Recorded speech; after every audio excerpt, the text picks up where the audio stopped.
Let me tell you about the time my crazy coworkers pooped all over the facility and left behind their special toys. So if you've been watching the I Am a Jerk channel for a while now, specifically malicious compliance videos, you know that we often talk about crazy things happening in the workplace or insane coworkers that make you want to leave your job. You will also know that I've mentioned my old workplace a lot in my commentary sections. So today I wanted to share a couple of personal stories about my own crazy coworkers from my old job. One that got fired for something you might not be able to guess, and another that quit due to embarrassment. So grab some popcorn and get ready for the show. First, I gotta give you a little background to set the scene. You see, I used to work in the automotive industry. This wasn't a factory setting, but we worked with a lot of different engines, mostly testing oils and different parts across the whole facility. Well, as you might imagine, this place was dominated by male employees. We did have women that worked at the facility, but they mostly worked in the office setting or in the chem lab. I honestly had never worked in a place that separated the men and the women as hard as this place did. But according to some of the lifers that work there, one of them being a former boss of mine, the place used to get pretty crazy. Plenty of stories of male and female employees running off to dark places for their 15-minute breaks, if you know what I mean. Also heard a lot of stories about trains, which was odd since we worked on mostly car engines. Oh, and one thing I should point out about this workplace was that gossip traveled fast. If you got fired, by the time you made it out to your car, the whole facility already knew. Anyways, if those old timers were telling the truth, it doesn't surprise me why all 3 shifts were filled by mostly men now. And if you ever wanted to escape the sausage fest, your only hope was to join the Blue Coats, aka the Chem Lab. Now these positions didn't come available often because the Blue Coats had some pretty sweet schedules with weekends and holidays off. The grunts like myself worked a 24/7 schedule. But there's only one thing you need to know about the Blue Coats. They often attracted the weirdos, and 2 of these weirdos just so happen to be the stars of today's video. Obviously, I won't be using real names, but let me introduce Sally. Now, personally, I never met Sally, but I saw her around the facility a lot. She was just another blue coat to me. If you didn't work in the chem lab or knew someone that did, blue coats treated everyone kind of like they didn't exist. Have you ever seen that episode of Friends where Ross doesn't sit with Joey at the museum? It was just like that. Well, Sally seemed to be in the age range of late 20s to mid 30s, if I had to guess, and from what I've heard, she kept pretty much to herself. Good worker, would show up on time, didn't cause any issues, which is all you can ask from a coworker. Well, another thing that was apparent about Sally was that she liked to work out. She wasn't a gym rat or anything, but I think she just did it for health reasons and to stay in shape. We had locker rooms that were connected to bathrooms in the main part of the facility. Since we were a company that worked in a hot environment surrounded by oil, I think the locker rooms and showers made sense. Well, at least the lockers did. No one on the men's side ever used the showers. I mean, we had some coworkers that we hardly wanted to work with, let alone see them in their birthday suits. So with the men's showers not being used, it ended up being used for storage. I believe the janitor took over that space. I believe the situation was kind of the same on the women's side. No one was using the showers either. That was until Sally wrote an email asking about them. It seems that Sally wanted to start using the showers because she would work out before coming to work, and if she could shower at the facility, it would save her a bunch of time. I can't remember what shift Sally worked on, but I would have assumed that it was either second or third because there was a lot less people around to use the showers. Management okayed Sally's request to start using the women's showers, thus began Sally's new routine. She would arrive to work in her workout clothes, hit up the women's showers, and appear like Superman in her blue coat ready to be a great worker. But just like Superman, Sally was about to find out what her kryptonite was in the form of embarrassment. One thing a lot of people don't know is when you go out of your way to get something okayed by management and start doing something nobody else does at the company, people start to take notice. And people took notice of Sally. Because one day, per usual, Sally showed up to work in her workout gear and headed to the locker room and once again came out with her blue coat ready to tackle the day. Well, later that day, another female employee just so happened to be using the bathroom and noticed something odd in the woman's shower. It seemed that someone had left behind a very noticeable toy that was similar to a body part that you find on most men. And said toy is usually used in the privacy of one's home. As you might imagine, this female employee wasn't going to do anything about this toy, but nothing was stopping her from telling everyone what she had saw. Word spread so fast that an email from management had to be sent out letting people know proper etiquette when it came to using the showers at the facility. Now remember, no one used the showers before Sally, so it didn't take the world's greatest detective to find out who this particular toy belonged to. After this happened, I personally never saw Sally again. But I know that she didn't stay with the company too much longer. I don't know if she was confronted by management or if she was just too embarrassed to show up to work. But with knowing how management has handled matters in the past, I doubt this was a fireable offense. So Sally probably left of her own free will, or died from embarrassment. But finding Sally's little friend in the shower has nothing on the next story from my old job. You see, my workplace was once a place that lived in fear. People were scared to go to work and visit the one place they knew they could relax away from the pressures of management and the boringness of the job. The bathroom. This fear all started one day when an innocent coworker, who was most likely just going to the bathroom to check Twitter or Instagram, stumbled upon something that might still traumatize them to this day. What they had witnessed was someone had taken a big old crap outside of the toilet. Now I know what you're thinking. Really? Bit dramatic, don't you think? I've seen worse in a McDonald's bathroom. And I'll be honest with you, I kind of agree. It was a bit dramatic, but that was until it happened again. This time in a different bathroom located on the other side of the facility. Once the second incident got around the campus, people were shook. Everyone started to worry if they would be the next victim to find a massive pile of poop when they just wanted to post on how much work sucked on their Twitter account. The 2 p.m. bathroom parties were shut down because people didn't want to get caught in the crossfire of a drive-by pooping.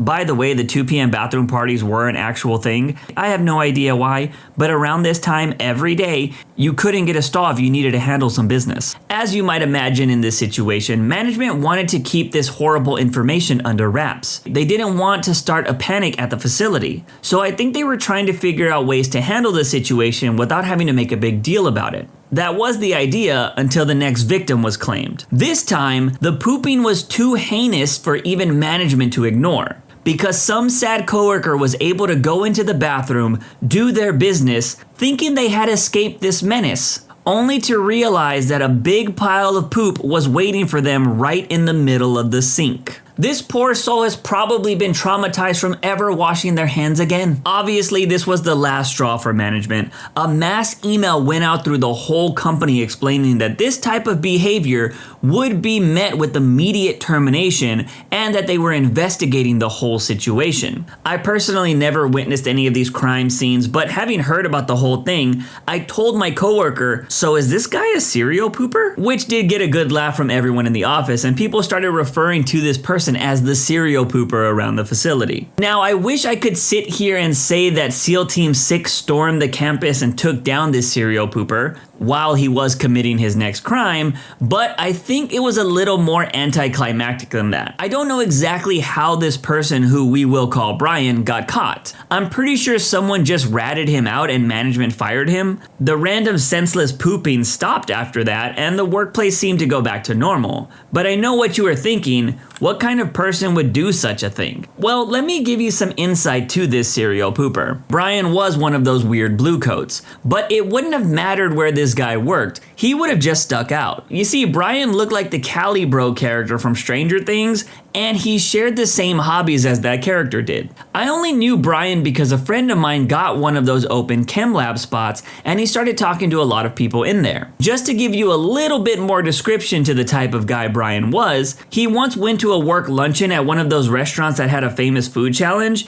and he showed up wasted and super high because he was going to attempt the challenge and thought that that would help. I actually saw video evidence of this, and Brian made it through half of the challenge before he barfed all over himself. He might have even went back to work after that, but I don't really remember that part exactly. He was definitely one of those type of dudes that did not care what anyone thought of him, and I think he just did this type of stuff because he thought it would be funny. I don't know anyone that kept up with Brian, so I don't know if he's still out there causing terror at new workplaces with his serial pooping ways, but let me know. Who was the jerk in both of these situations? I hope you awesome listeners like this personal story of mine. If you did and you want to hear more stuff like this, let me know in that comment section. I mentioned plenty of stories of mine on the Jerk channel before, but I never go into crazy detail about them. Maybe next time I'll let you know about the time that I quit my job in glorious fashion. My entitled bosses wouldn't pay my overtime, so I studied the law and forced them to pay me back. This was in 2021. I worked at a company as an IT specialist. Actually, I was promoted to be more of a responsible tier 2 position a few months after this all happened. We supported one of Microsoft's products. I was working with this company more than 5 years with this one client. This client was a source of prestige for the company, a cherry on top. I am a very humble person, but what happened next made me less humble. Characters of the story. Andrew, the only tier 3 engineer on our project. His knowledge is enormous and many companies would fight for him to work for them. Dominic, a second tier 2 engineer promoted again a few months after I was. Greg, marketing manager, he was the person responsible for this client and agreement with this client. I was working with him the past 5 years, but somewhere between 2020 he left the company. He did eventually come back though. Solomar, Greg's boss, he was responsible for Greg and our help desk. And then there was Mr. B, the global director from the company we supported. He is the person to contact with technical queries. And of course there was me. You can call me Andy. This was a non-typical help desk that had 3 lines, Tier 1, Tier 2, and Tier 3. About 5 workers on Tier 1, 2 on Tier 2, and 1 on Tier 3. All help desk workers, including me, working on this specific project were saying that the project is actually great. Management, on the other hand, was terrible. We were understaffed all the time. Plenty of poor decisions which I'll spare you from. The point is, we as technicians working directly with the client knew that this support is not working well, and that things are getting worse and worse. Basically, the end was coming. So the story starts with strike 1, which was fighting for money. When I was promoted to tier 2, my agreement did not change. I was still receiving the same amount of money as I did as a tier 1 technician. That is a promotion, is it not? But I did receive some more responsibilities. As an example, part of my new job was helping all tier 1s by being available after work. They could call me anytime if there was an issue that they were not able to handle themselves. Let's call that on-call. The on-call lasted 1 whole week and it was 24/7, and it happened twice per month. I did receive an additional $1,000 for each week spent on on-call. Since it happened 2 times in a month, that was an additional $2,000 per month. But of course, Greg considered that as a good argument to not increase my pay due to my promotion. To him, I was earning X before, now I'm earning X plus $2,000. If that's a promotion, then I'm a polar bear supermodel. So I continue fighting for my raise, but nothing ever changed. I was just talking. The big thing that changed everything was a project that needed to be done for the client. It was, I think, somewhere around October 2001. The project was a new configuration on the client's IT environment. I talked to Andrew about this, and he told me that this is too big and our agreement with the client does not cover this, so it should be paid additionally. So I called Greg to sort this out. The job is big, and due to its nature, I would need to work mostly on weekends. So will I get compensated for that? That is where he made the promise that I will be paid for my overtime. So I took the job and started working on it. Negotiations with the client about technical things and preparing to implement the new configuration took time, especially due to December holidays and the New Year. But eventually the client and he came to an understanding on how to do the configuration. After the New Year of 2022, I started doing the actual work of implementing the new configuration. Without getting into technical details, the implementation did not go smoothly. The tools that I had to use were not working properly, which caused a lot of issues, and more overtime. I worked every weekend, sometimes less, sometimes more. As far as I remember, I had about 80 hours of overtime from January to February. Then that's when it hit me. I need to get some insurance that I will get paid. Despite that it was promised to me by Greg that I will be paid for my overtime, I personally started doubting that. Everyone working at my company knew that the company hates paying overtime. Scratch that. Does not pay overtime. And knowing how my so-called promotion was handled, I started to worry. Then I realized my overtime is not actually registered. I did not ask. I trusted Greg and no one told me how to do this. I'm new as a tier 2 and it was my first time I was doing the job like this. So I called Greg and asked him how I should register my overtime. He did instruct me on how to register my overtime. When he saw how much time it took me, he then tried to back down from his promise and I won't get paid. This is what I was afraid of. What this means now is, 1, I am not getting the raise due to my promotion.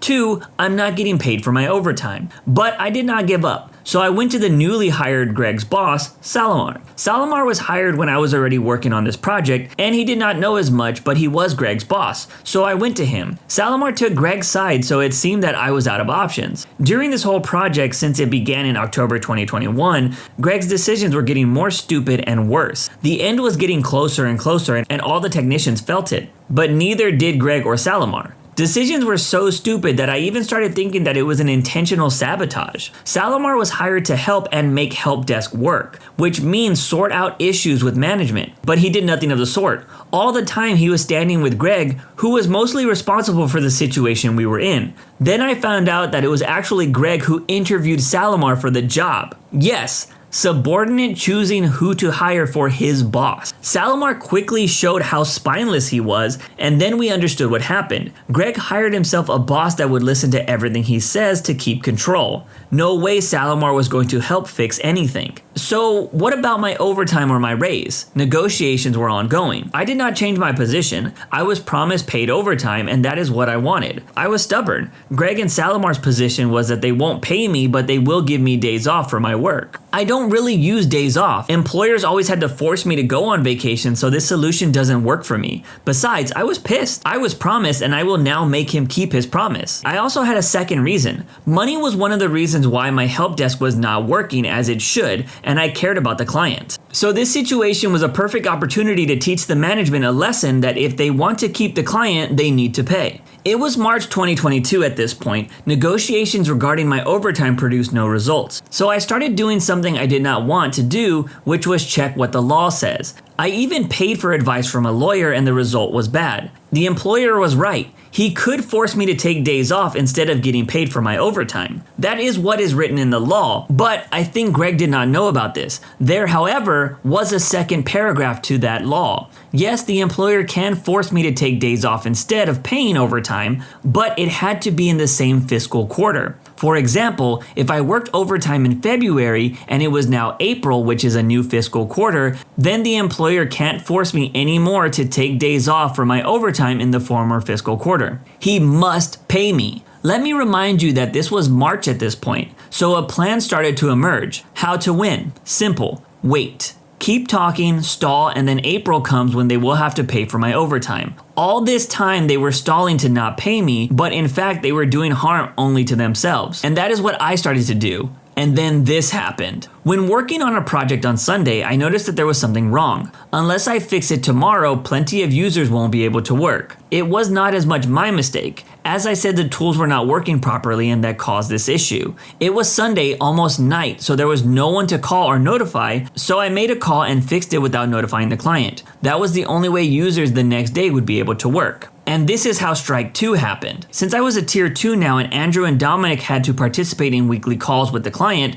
in these meetings we share news, IT talks, and we discuss things. Normal stuff. But this time the big boss, Mr. B, was angry at me. It was because I made a call to fix something that was wrong on Sunday and did not notify anyone of what I was doing. Okay, this is the client's environment. No one wants to come home and see that someone has rearranged their furniture. So I kind of understand that, but as I explained to him, there was no way to do it and it had to be done. Not fixing it would have caused a lot more issues. And it was Sunday night, so it was too late to notify anyone. Mr. B was actually a reasonable person, but for some reason that explanation did not work, which felt kind of strange. Well, I said okay and apologized. That was all I could say to Mr. B. After the incident, it did not take long for Salomar, aka Greg's minion boss, and Greg to take that argument in the talks about my overtime. After the meeting with Mr. B, I spoke with Andrew, and I won't share the results of the talk, but later Dominic called me. The call started with, "You do know that it was a setup, right?" "Oh yeah, because I did not accept Greg's terms to take days off over my overtime. Greg used his pal Mr. B to set me up as the worst employee of the month in order to force me to accept his terms. That made me more unnegotiable for a few days after that. I sent an email that either they pay me or I'll quit. You would think that due to the end is coming, they would have some brains to pay. Well, they didn't. So I handed them my resignation. Guess what? Even after sending the email, Greg and Salomar were surprised. The second part of March already started, so I needed to stall for a few more days to win my overtime payments. So what I did was take sick leave until the end of the month. Now, it wasn't a lie. I was neglecting myself and had some issues I needed to sort out. And that was it. I had won. They had to pay my overtime now. When an employee resigns, there is a period of time where they still must work before they leave completely. That period was 3 months for me, starting from the end of March. After my resignation, I had to work for 3 more months, but as I mentioned, I do not do off days. I had so many off days that for more than a month, the company had to send me on vacation. I used that time to start working in my new job. During this period, I was still working. Salomar asked me if there was an option for me to come work and that they will pay me instead of taking days off. I replied with a smile that I had already started onboarding at my other company, so no. When I saw the money for all the overtime reaching my bank account, I smiled and enjoyed my victory. Too bad I had to spend so much time reading the law to do it. After I left the company for good, I found that the client left the company as well. Andrew also left the company. I did not know, but he had resigned before me, and plenty of new shenanigans with paying employees emerged. And not only that, but I won. I don't think Mr. G ever actually looked into the law until he was forced by the CEO, but that's just my guess. CEO, of course, was shocked that the client left the company. There is a saying in Poland that goes, "Workers come to the company but leave from the boss." But let me know, am I the jerk? Smart play by the OP here to go above and beyond to make sure that they got what they wanted out of the company. I did something similar when I left my old job. You see, depending on how long you have been at the company, you were given a bunch of vacation days. If you didn't use them, you lost them. Also, if for some reason you used all your vacation days before most of the year was over and you quit, the paid vacation days would be taken out of your last paycheck. So I had a bunch of vacation days that I wasn't using because COVID was going on and I couldn't really travel. No one really was. So when I made up my mind to finally quit, I used up all of my vacation days in October and November with the idea that once I returned, I was going to be handing in my 2 weeks notice, which would clear me from having to pay back any of my vacation time. So shout out to this OP here, because great minds think alike. That's it for today's video. If you want to make sure you don't miss out on any content, hit that subscribe button and make sure you hit that bell to turn on notifications. If you want to finish listening to all those stories, use the playlist at the top of the description. And if you're someone who live streams and needs copyright-free music, check out the Cream of the Crop music by searching Cream of the Stream on Spotify or whatever music platform you choose. Remember, it's free.